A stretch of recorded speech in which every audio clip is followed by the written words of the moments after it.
याद अबू बकर को नहीं, उमर फारूक आजम को नहीं, उस्मान गनी को नहीं, हजरत अली को नहीं, फिर किसे याद करते थे? हुजूर के लिए भिल रहे थे और हुजूर फरमाते थे उम्मती उम्मती उम्मती उम्मती। अल्लाहु अकबर। हरीसुन अलैकुम। जरा गौर कर, हरीस के अल्फाज कुरान ने अल्लाह ने अपने महबूब के लिए हरीस के अल्फाज कहे। जरा गौर तो करें, आप कितने मोहब्बत करते हैं हुजूर हमसे, जरा गौर तो करें। आला फरमाते हैं आज भी कब्र में मेरे नबी अपनी उम्मत के लिए दुआ कर रहे हैं। मैं आपसे पूछता हूं, जरा गौर करो, आप कब्र में बंदा जाएगा, जरा गौर करो, सबने मिट्टी डाल दी, भाई ने मिट्टी डाल दी, भतीजों ने मिट्टी डाल दी, बहनोइयों ने मिट्टी डाल दी, कब्रिस्तान में दोस्तों ने मिट्टी डाल दी, सारे मिट्टी डाल के हाथ झाड़ के आ गए। जरा तवज्जो करो, अर्ज की है मेरे परवरदिगार मिट्टी क्यों डलवाता है कब्र पे? अल्लाह की रहमतों ने आवाज दी, रिश्तेदारी को दम तोड़ते हुए देखो। जब मिट्टी डालते हैं रिश्तेदार तो ये कह के भी जाते हैं हमारी तुम्हारे वास्ते सिर्फ यहीं तक थे, अब तुम अल्लाह के हवाले हो। अल्लाह फरमाता ये सब तुम्हारे हवाले कर दिया। अब कब्र के अंदर बंदा की आंख खुली है, अब अंधेरी है, हाय हाय कैसी अंधेरी है, ऐसी अंधेरी तो कभी देखी नहीं थी जैसी कब्र की अंधेरी है। मुझे ये अजीजों ने, मेरे दोस्तों ने मुझे कहां से लाके कहां दफन कर दिया। अरे मैं तो कमरे में भी रहता था, एकदम मैं उजाले में रहता था, बल्ब जलाता था, चिराग जलाता था, मगर कब्र के ऊपर तो तख्ते लगा दिए गए, कब्र के ऊपर तो मिट्टी डाल दी गई, कब्र के अंदर तो अंधेरा ही अंधेरा है, कोई नहीं है। आज इंसान, अल्लाह के रसूल सल्लल्लाहु अलैहि वसल्लम के गुलामों इमाम गजाली कहते हैं कब्र में जाके इंसान जिससे मोहब्बत करता होगा उसे याद करेगा। अब अगर बीबी से मोहब्बत करता होगा तो कहेगा, फरिश्ते कहेंगे तेरा रब कौन है? तो वो कहेगा मेरी बीबी कहां है? वो कहेगा मेरी मैं कहां आ गया, मेरे बच्चे कहां हैं, मेरी बहनें कहां हैं? जो अपने दोस्तों से प्यार करता होगा मेरे दोस्त कहां हैं? जो अपने कारोबार से प्यार करता होगा वो कहेगा मेरा कारोबार का क्या हुआ?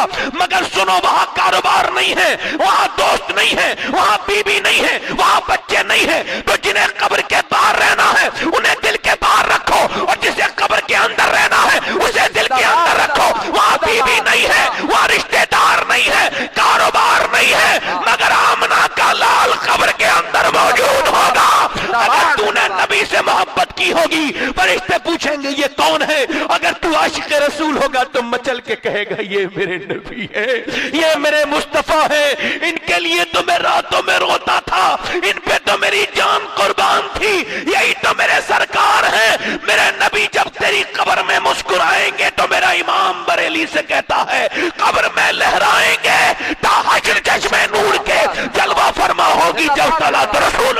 नारे तकबीर, नारे रिसालत, अज़मते मुस्तफा, रिफाते मुस्तफा, हुजूर सैयद शबात आज़म क़िबला। यानी कब्र में मेरी बीबी छोड़ चुकी है, मेरे बच्चे मेरे माल पे कब्जा कर रहे हैं, मेरे रिश्तेदार मेरे बारे में उल्टी सीधी बातें कर रहे हैं। आज मैं कहां गया हूं?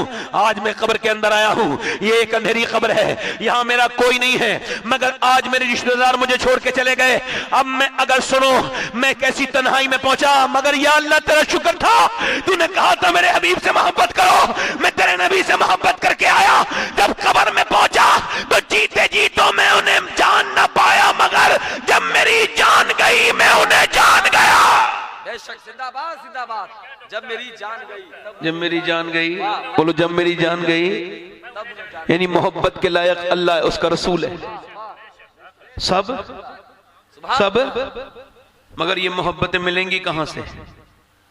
हुजूर की मोहब्बत मिलती किससे? मालूम है किससे मिलती है? माँ से, माँ से, बाप से। कैसे बोलो? अगर माँ आशिका है तो बच्चा भी आशिक होगा। इकबाल कहता है, लोग मुझसे कहते हैं कि करबला के मैदान में हुसैन ने हक अदा कर दिया, तो मैं कहता हूं ये अधूरी बात है, इसको ऐसे ना कहा जाए, ये अधूरी बात है। पूरी करबला तो मदीने में शुरू हुई और खत्म हुई है जाकर के करबला में। सुनो, हुसैन ने करबला में बाद में हक अदा किया है, पहले अली ने मदीने में बाप होने का हक अदा किया, फातिमा ने मां होने का हक अदा किया, फिर हुसैन ने। सुभान अल्लाह, सुभान अल्लाह, सुभान अल्लाह, फिर हुसैन ने हक अदा किया। अब माएं बेहया हूं तो बच्चे और लड़कियां बाहया हो जाएंगी क्या? माएं बेगैरत, बच्चे बेगैरत, माएं बेशरम, बच्चे बेशरम, बाप बेशरम, बच्चे बेशरम। इधर देखो, तवज्जो करो, आप तो पैदाइश की बात करते हो। आजकल की तहकीक तो ये कह रही है कि बच्चा पैदा बाद में होता है, मां का रंग पहले चढ़ा होता है उसमें। ये आज की तहकीक कह रही है। मेडिकल साइंस ने इस बात को वेरीफाई कर दिया कि मां जिस माहौल में रहती है उसका असर बच्चे पे होता है। मां जो देखती है उसका असर भी होता है, मां जो खाती है उसका असर भी होता है, मां जो बोलती है उसका असर भी होता है।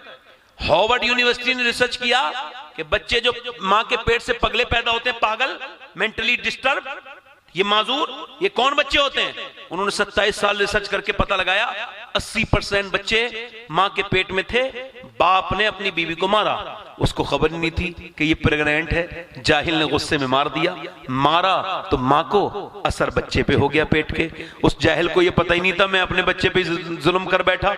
अब वो बच्चा पैदा हुआ तो वो मेंटली डिस्टर्ब है। अब उसे चाहे आप चाहे लखनऊ ले जाओ, चाहे उसको दिल्ली ले जाओ, चाहे बंबई ले जाओ, अपने किए का तो कोई इलाज नहीं। डॉक्टर के पास जब औरत जाती है तो वो कहता है तुम अगर ये चाहती हो कि आपका बच्चा ज्यादा मजबूत हो तो ज्यादा आयरन की चीजें खाना, यानी ज्यादा बादाम खाना, ज्यादा सेब खाना।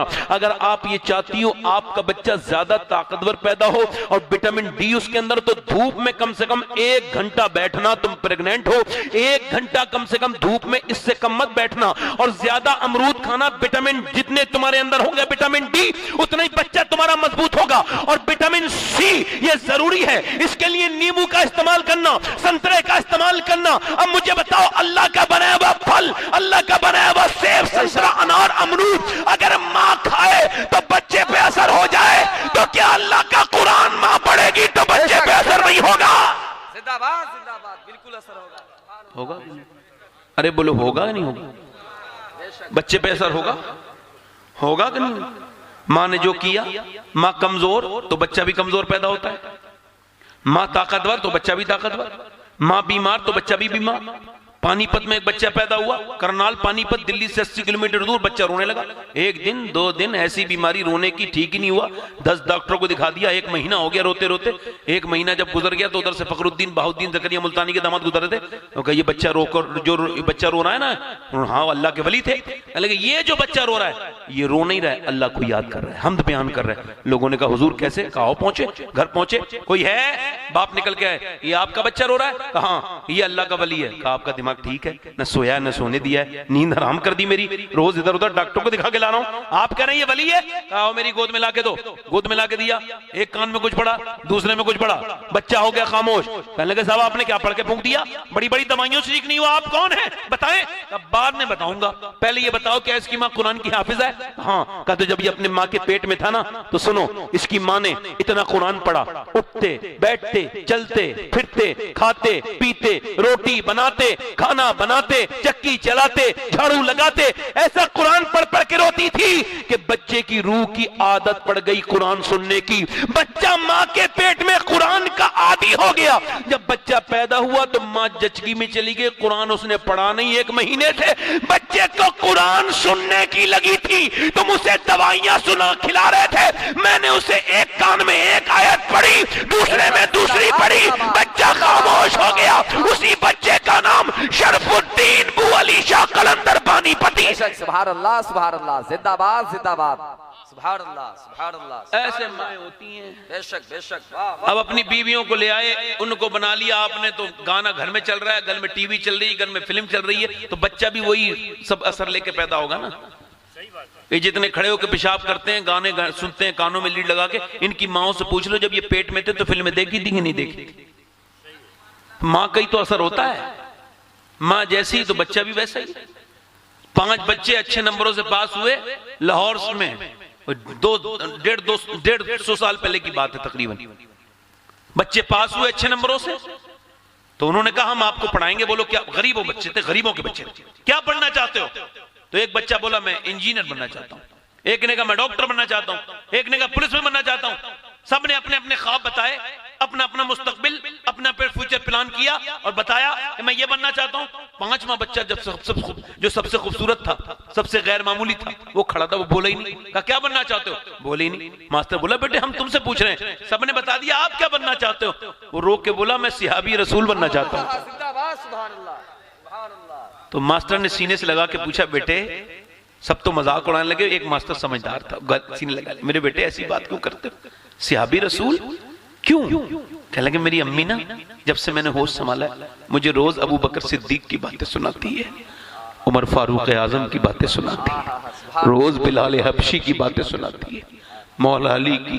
कहता है मैं बड़ा हो गया, इतनी उम्र हो गई, मेरी माँ कहती है सिहाबी वो होता है मेरे बेटे जिससे अल्लाह उसका रसूल बहुत प्यार करता है, हुजूर के वो बहुत करीब होता है जो सिहाबी होता है। कहते हैं मुझे वैसे ही बना दो कि जो हुजूर से मोहब्बत होने लगे, मेरे नबी मुझसे मोहब्बत करें, मैं वैसे ही बनना चाहता हूं, मुझे सिहाबी बना दो। उसकी माँ उसका मास्टर ने सीने से लगाया और कहा बेटे सिहाबी रसूल तो नहीं बनेगा मगर बहुत बड़ा इंसान बनेगा। वही बच्चा जब बड़ा हुआ उसी का नाम डॉक्टर मोहम्मद इकबाल था, उसी ने कहा था कि मोहम्मद से वफा तूने तो हम तेरे हैं, ये जहां चीज है क्या लोहो कलम, जिंदाबाद जिंदाबाद जिंदाबाद, सुभान अल्लाह, ये जहां चीज है क्या लोहो कलम। इसका मतलब यह है कि माएं अगर शरीफ हो जाएं तो बच्चे बोलो बच्चे बोलो नेक हो जाए। अब औरतों को असर हो गया फैशन का, टाइट कपड़े पहनने का, ये आदतें पड़ गई औरतों को, गंदे कपड़े पहनने लगी, खराब आस्तीनों कपड़े पहनने लगी, नमाजें पढ़ती नहीं, कुरान पढ़ती नहीं, तो बच्चे पे असर कहां से होगा। इमाम हसन सरकार फरमाते हैं, इमाम हुसैन के बड़े भाई कहते हैं मैंने अपनी अम्मी को देखा, सैयदा को देखा, तैयबा को देखा, ताहिरा को देखा, आबिदा को देखा, जाहिदा को देखा, उम्मे अबीहा को देखा, सैयदा फातिमा को देखा। जरा जोर से तो बोलो सुभान अल्लाह, सुभान अल्लाह, सुभान अल्लाह। कहते चक्की चलाती हैं तब भी, रोटी बनाती हैं तब भी, सारी मदीने की औरतें अपने बच्चों को लोरी दे के सुलाती थी मगर नबी की बेटी कुरान सुना के सुलाती। जिंदाबाद, सुभान अल्लाह, सुभान अल्लाह, सुभान अल्लाह। ये तरबियत है। सुभान अल्लाह, सुभान अल्लाह। क्या लेके सुनाती थी बोलो? कुरान लेके सुना। माशाअल्लाह। क्या सुनाती थी बोलो? कुरान सुनाती थी। अब जरा तवज्जो करें, मेरी तरफ गौर करें, मैं आपसे अर्ज कर रहा हूं। अब मेरी बहनों से पूछो, मेरी बेटियों से पूछो, इन पे असर कैसे होगा? इनको पता ही नहीं नबी की बेटी कौन है, इनको पता नहीं रसूल की बेटी कौन है। हजरत अली कैद फरमाते हैं मेरी शादी हो गई, जोर से बोलो सुभान अल्लाह, सुभान अल्लाह। हमारे यहाँ शादियों में क्या नहीं होता है, जो औरत कभी बेपर्दा ना हो शादी वाले दिन बेपर्दा मिल जाएगी, जिस औरत ने कभी बेपर्दगी ना करी हो और भाई की शादी वाले दिन बेपर्दा हो जाएगी। बेगैरती की हद है औरतों में, बेशर्माई की हद है औरतों में, शादी वाले दिन बेपर्दा। अरे औरतों का हाल यह है कि अगर वो हज को जाएं, अगर एहसान शाकिर साहब अपनी बीवी को लेकर के जाएं हरम में और वो तवाफ में दौड़ना है, वहां पे सई में दौड़ना है, सफा मरवा पे दौड़ना है, तो ये दौड़ेंगे। इनकी बीवी ने भी दौड़ना शुरू किया, इन्होंने हाथ पकड़ लिया, तुम नहीं दौड़ोगी। उसने कहा क्यों नहीं? इब्राहिम अलैहिस्सलाम की बीवी तो दौड़ी थी, तो एहसान शाकिर की बीवी क्यों नहीं दौड़ेंगी? कहा नहीं तुम नहीं दौड़ोगी। जब हाजरा दौड़ी थी अकेली थी, तुम दौड़ोगी तो बेपर्दगी हो जाएगी। इस वजह से अल्लाह ने तुम्हारा हज अलग कर दिया और मेरा हज अलग कर दिया। बेशक, सुभान अल्लाह, सुभान अल्लाह। यानी औरतें हज में भी अलग कानून है औरतों का, नमाज में अलग कानून है, नमाज में कि ये है अल्लाहु अकबर मर्द की नमाज, ये हाथ उठा के ऊपर, और औरत की नमाज बस यहां तक हाथ उठाना है, अल्लाह बस, उससे आगे कुछ नहीं। ऐसे नहीं करेगी मर्द की तरह। क्यों? अल्लाह जानता है कि मर्द के जिस्म की बनावट और है, औरत के जिस्म की बनावट और है, लिहाजा मर्द का तरीका अलग कर दिया, औरत का तरीका अलग कर दिया। अल्लाह नहीं चाहता कि औरत बेपर्दा नमाज पढ़ते में भी हो। शादी की बात तो छोड़ो, हजरत अली कहते हैं मेरी शादी हो गई, जोर से बोलो सुभान अल्लाह। कहते हैं मेरी दुल्हन मेरे घर में आई तो मैं उन्हें देख के रोने लगा, तो जब मैं उनके करीब गया तो उन्होंने उठी और हाथ पकड़ लिया मेरा और कहा आप रोते क्यों हैं, क्या तकलीफ है आपको? तो मैंने उनकी तरफ देख के कहा फातिमा, कितनी भी गरीब लड़की हो, एक इसकी दिल की ख्वाहिश होती है, तमन्ना कि जब वो दुल्हन बने तो एक जोड़ी कपड़े पहन ले। मैं देख रहा हूं आपको, आपके अपने नबी के तरबियत पर और आपके सब्र पर रो रहा हूं कि आप दुल्हन बन के आई हैं और आपकी जो चादर इसमें 17 अहमद हैं, मगर आपके चेहरे पे कोई शिकन नहीं। फातिमा, आपके सब्र को देख के रो रहा हूं, आपके सर पर एक चादर नहीं, पर फटी हुई चादर है। तो सैयदा फातिमा ने हजरत अली की तरफ कहा, देखा और कहा, ऐ मेरे सरताज, मेरे अब्बा ने फरमाया अल्लाह अच्छे कपड़े पहनने से राजी नहीं होता, अल्लाह तो पर्दा करने से राजी होता है, अल्लाह तो तकवा इख्तियार करने से राजी होता है। अल्लाहु अकबर। नबी की बेटी, रसूल की बेटी, पैगंबर की बेटी, एक दिन आई हुजूर की बेटी, सरकार की बेटी, अम्मी आयशा बोली हुजूर आपकी बेटी फातिमा आई है। हुजूर उठ के खड़े हो गए। तो देखा तो बेटी होती है ना, बेटी के तो अंदाज भी निराले होते हैं। लोग बेटियों को परवरिश नहीं कर पाते, वरना बेटी तो नाम रोशन कर दे। कौन कहता है, जरा गौर तो करो आप।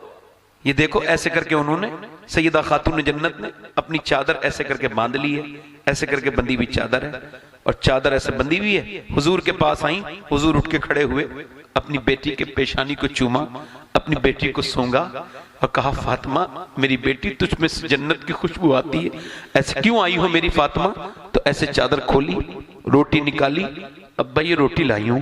पहला लुकमा नबी ने मुंह में रखा और आंखों में आंसू आए। फातिमा तेरे बाप ने आज 5 दिन के बाद पहला लुकमा खाया है। 5 दिन के बाद। अर्ज की, अब्बा अली जौ लाए थे, मैंने खाना बना लिया, अपने लिए भी, अली के लिए भी, हसन हुसैन को भी खिला दिया, अली को भी खिला दिया। अपने हिस्से की रोटी मैंने नहीं खाई, मैंने सोचा पहले अपने अब्बा को खिलाऊंगी, उसके बाद खाऊंगी। अल्लाह अकबर। बेटियां तो ऐसी होती हैं, बेटियां तो ऐसी प्यारी होती हैं। वो नबी की बेटी दुनिया से जा रही है। हजरत अली कहते हैं आखिरी वक्त है सैयदा का। कहा है मेरे सरताज, अच्छा क्यों जा रही है, क्या गम है? कोई तकलीफ नहीं, कोई बीमारी नहीं, 26-27 साल की उम्र है बस। कितने साल की उम्र? जवानी होती है ना 26-27 साल की।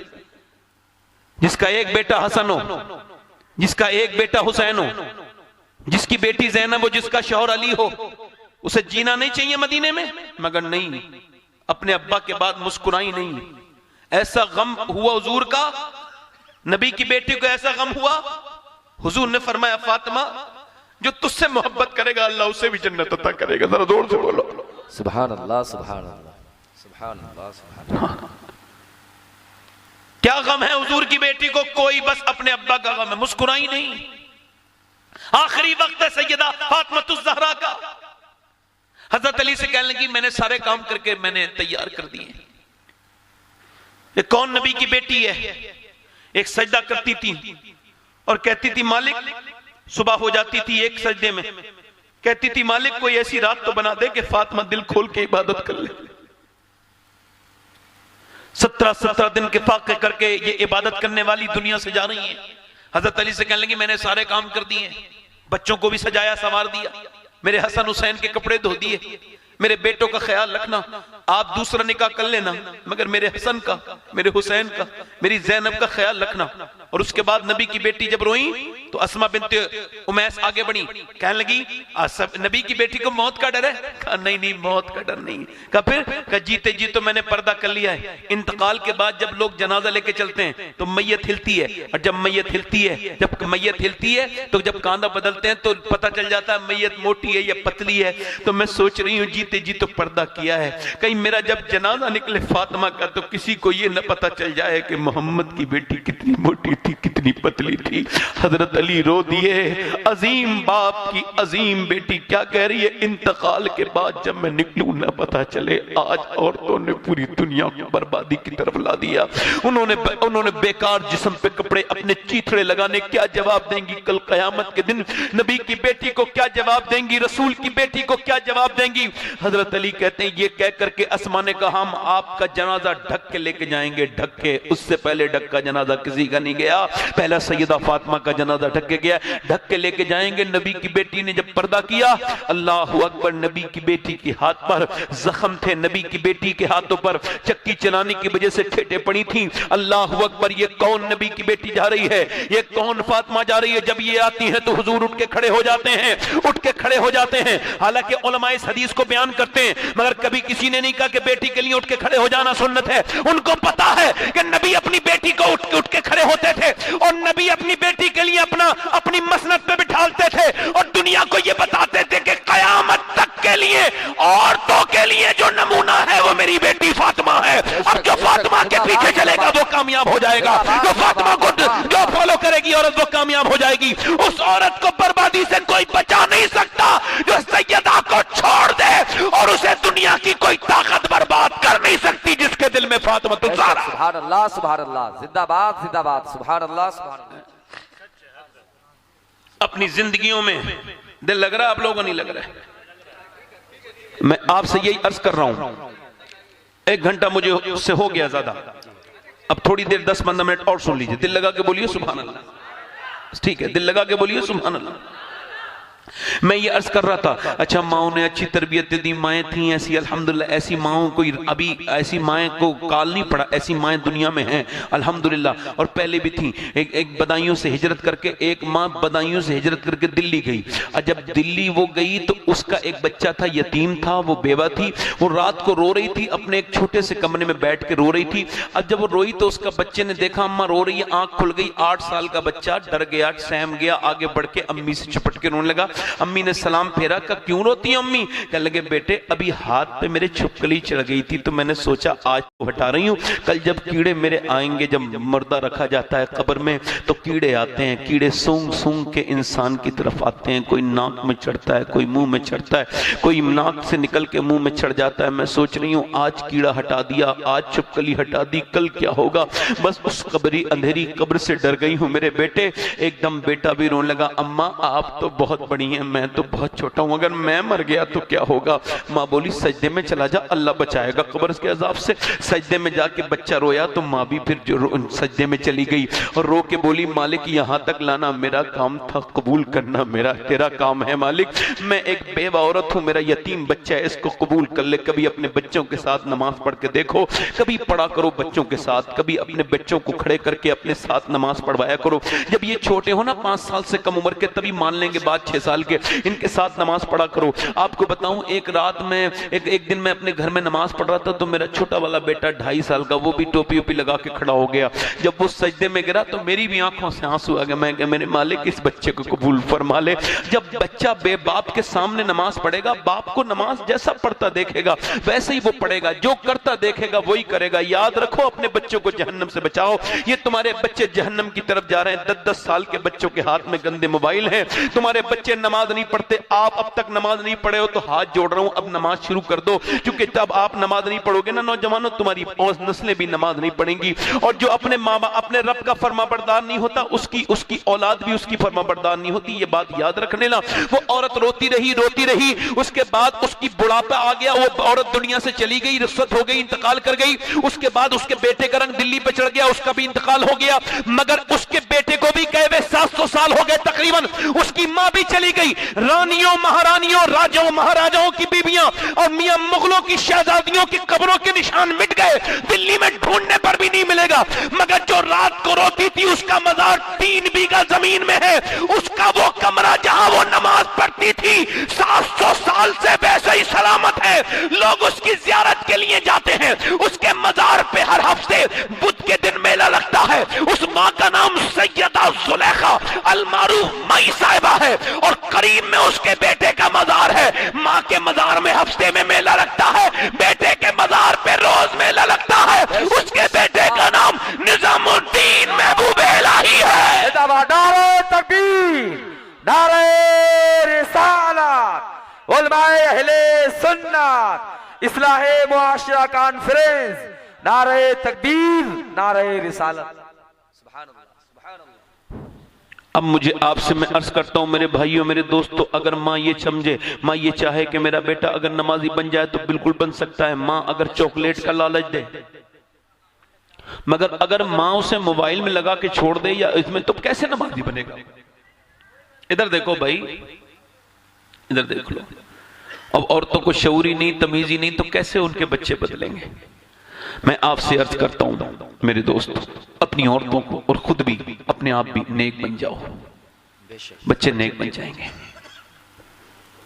बाप जब मस्जिद को जाता है तो बेटा मस्जिद को जाता है। जब माँ घर में मुसल्ला बिछाती है तो बेटी भी साथ में बिछाती है।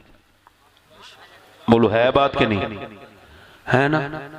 और माँ ने अल्हम्दुलिल्लाह जब कुरान सुनाती है बच्चे को, देखती है बेटी अपनी माँ को कुरान पढ़ते हुए, जब सर पे चादर रखते हुए हमने अपनी आंखों से देखा है हमने कि अगर 6 साल की बच्ची के सर पे दुपट्टा रख दो मर जाएगी, जवान होकर सर पे दुपट्टा नहीं हटा सकती।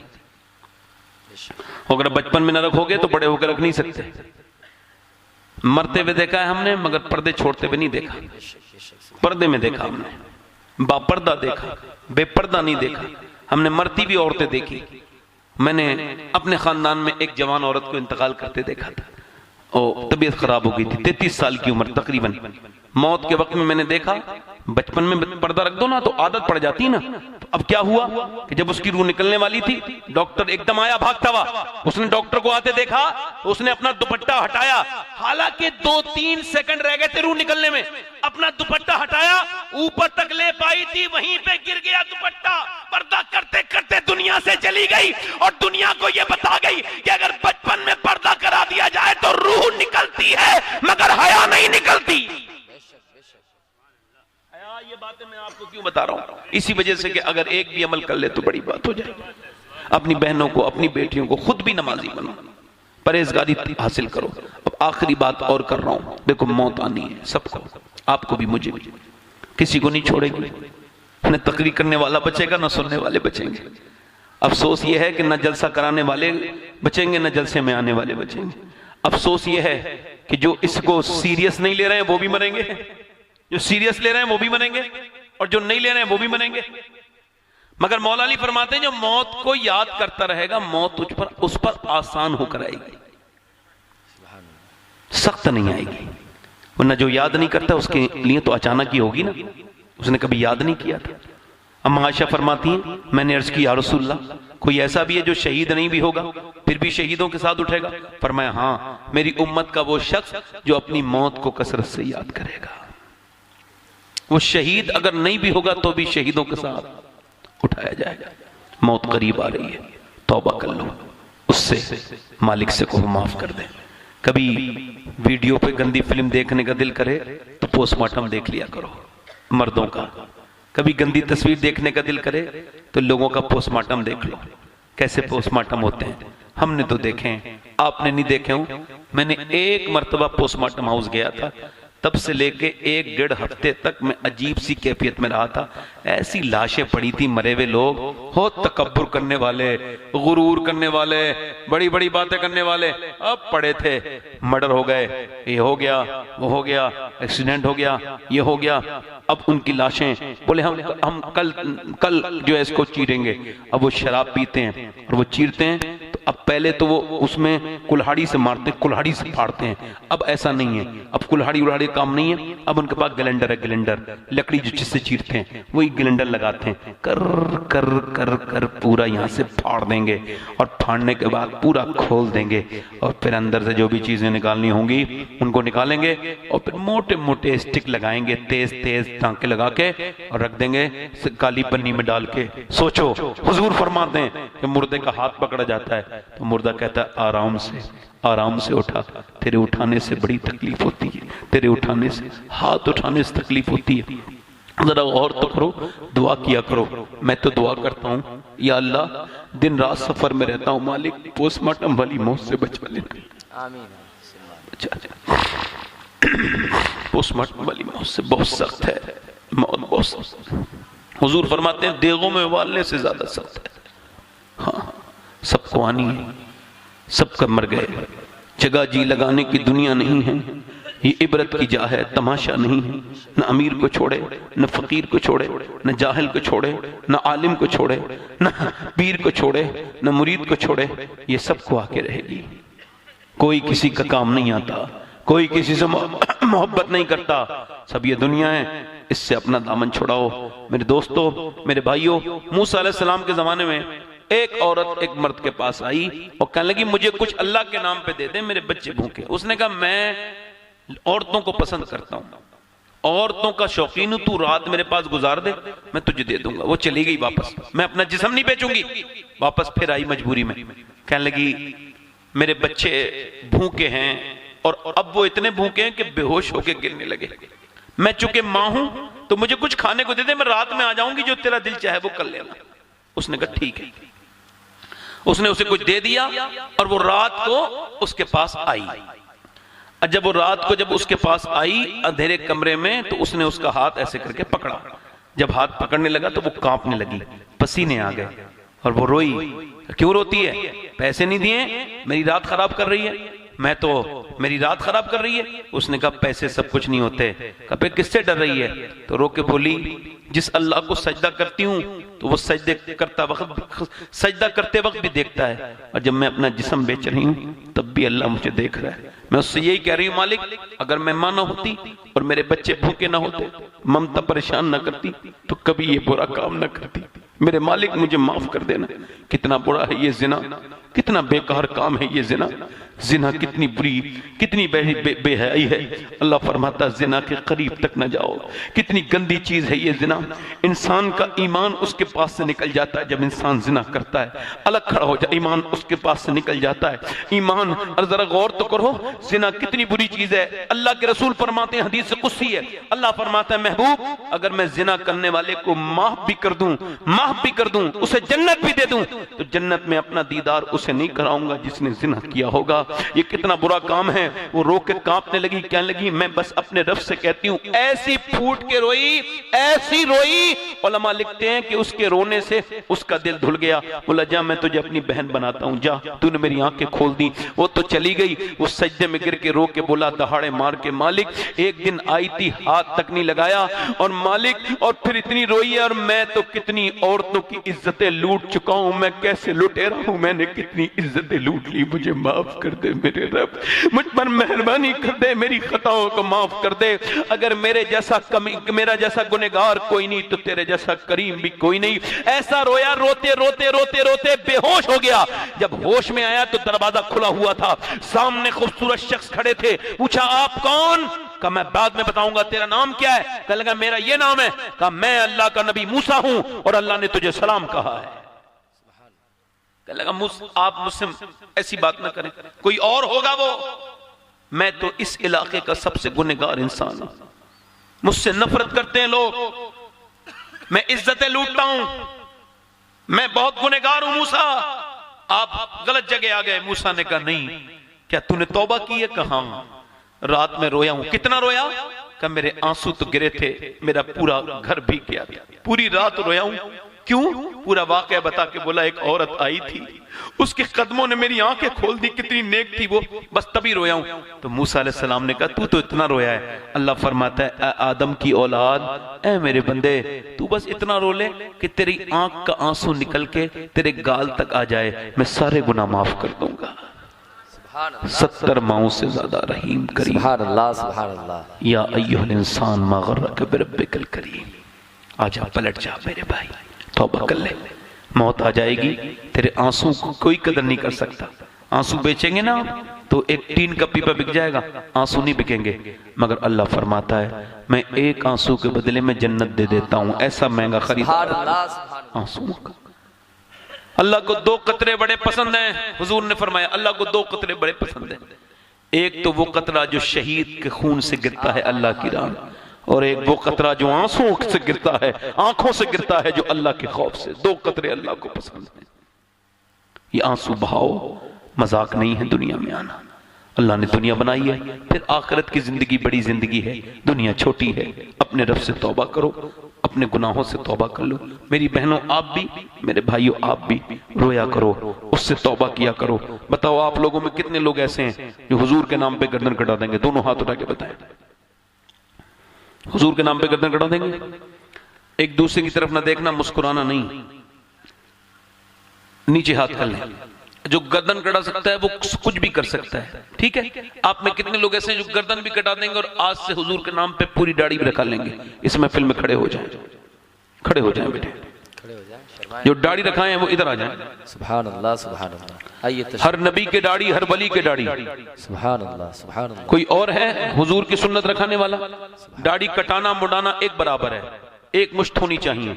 कोई दूसरा आशिक रसूल है इस महफिल रसूल में जो नबी की सुन्नत पे अमल करे? आओ बाहर आ जाओ जल्दी से। सुभान अल्लाह। कोई तीसरा आशिक रसूल? जल्दी आओ, देर न करो। तीसरा, माशाअल्लाह, अल्लाह आपको बरकत आ जाए। 3 हो गए। चौथा कोई आशिक रसूल है जो सुन्नत रसूल के लिए आ जाए? चाचा देखो कोई हंसना नहीं, वो मोहब्बत में आ रहे हैं, कोई हंसना नहीं। चाचा बैठो, आप आपकी दाढ़ी है, आप बैठो, हंसना नहीं कोई, ठीक है? पहले बता रहा हूं, कोई चौथा आशिक रसूल है? चौथा आशिक रसूल है कोई महफिल रसूल में जो अपने नबी के लिए खड़ा हो और कहे आज तक जिया था सभी के लिए, आज से जीऊंगा नबी के लिए? बेशक, सुभान अल्लाह, सुभान हर नबी के दाढ़ी, हर वली के दाढ़ी, और कब्र में दाढ़ी हुजूर ने देख के पसंद कर लिया तो सुभान अल्लाह। आ जाओ, सुभान अल्लाह, सुभान अल्लाह, माशाअल्लाह, आ जाओ, सुभान अल्लाह। अल्लाह ताला आपको खुशियां दे, बरकत अता फरमाए। हाँ जी, आप भी आ जाइए। नहीं नहीं, आप किसी से कहिए मत, नहीं नहीं, वो ऐसे कहने से नहीं, कहने से नहीं, वो कहेंगे कहने से आए थे, नहीं नहीं, ये तो दिल का सौदा है। अब जिसके जी में आए वो पाए रोशनी, मैंने तो दिल जला के सरेदार रख दिया। 4 हो गए, 5वां आशिक रसूल है महफिल रसूल में। आगे पीछे से कोई नौजवान जो आज से अपने गुनाहों से तौबा करे, अपने रब से आज से तौबा करे। आओ इधर आ जाओ, माशाअल्लाह, जल्दी आ जाओ। अभी जब मैं कह रहा था कौन कौन दाढ़ी रखाएगा, तो जो यहाँ पर रिकॉर्डिंग करने वाले लोग आए उन्होंने कहा अब ये दाढ़ी को कहेंगे, है ना? अब मैं इनसे ये कह दूं ये कैमरा पुराना वाला क्यों लेके आए हो, रोज न लगवाने दूं तो क्या करूंगा, क्या होगा, है ना? तो आदमी को प्लानिंग बताओगे आप मेरी, मैं क्या करने वाला हूं? तवज्जो है कि नहीं आपकी? कोई छठा आशिक रसूल है? कोई छठा है महफिल रसूल में? हुजूर का आशिक छठा, दीवाना गरीब नवाज का चाहने वाला आशिक रसूल, गरीब नवाज की छठी कर दे इस महफिल में आकर के दाढ़ी रखाने की नियत करे। ओ यार जिस आ जाओ आ जाओ आ जाओ, माशाअल्लाह, मुबारक हो चाचा, माशाअल्लाह, सुभान अल्लाह, सुभान अल्लाह, बहुत बहुत सुभान। अब कटवाओगे तो नहीं, पूरी रखाएंगे। देखो चाचा खड़े भी हुए, मसला भी बता दिया, ये दाढ़ी दाढ़ी नहीं है, दाढ़ी वही है जो मुट्ठी में आ जाए, सुभान अल्लाह, है ना? एक मुश्त हो, है ना? और एक कोई आशिक रसूल और हो। कोई देखो कुछ लोग समझते हैं दाढ़ी रखा लेंगे तो शादी नहीं होगी। अरे अच्छी लड़की चाहिए तो दाढ़ी रखाओ। सुनो, दाढ़ी रखाओ, क्योंकि जब दाढ़ी रखा लोगे तो कोई वाहियात, बेहुदा, बदतमीज और एक्टरों को पसंद करने वाली कोई बेशरम बेहया तुमसे निकाह करने के लिए नहीं राजी होगी। वो कहेगी मैं दाढ़ी वाले से शादी नहीं करूंगी। तुमसे वही राजी होगी जिसके दिल में दीन का दर्द होगा, नबी से मोहब्बत।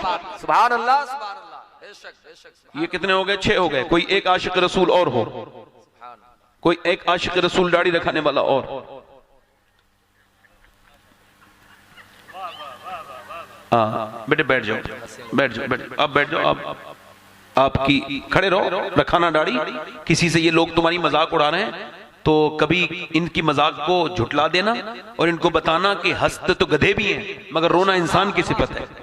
जिंदाबाद। कहो कि कुरान कहता है कम हंसो ज्यादा रो। उनसे कहो जो हंसते हैं महफिलों में या जो मौलवी हंसाते हैं, उनसे कहो कि उलमा की महफिल में हंसाना ये जिना करने से बदतर काम है। उनसे कहो, समझाओ। 1 2 3 4 5 6 7 हो गए। कोई एक आशिक रसूल और है। दीन का काम करना बड़ा सख्त है भाई।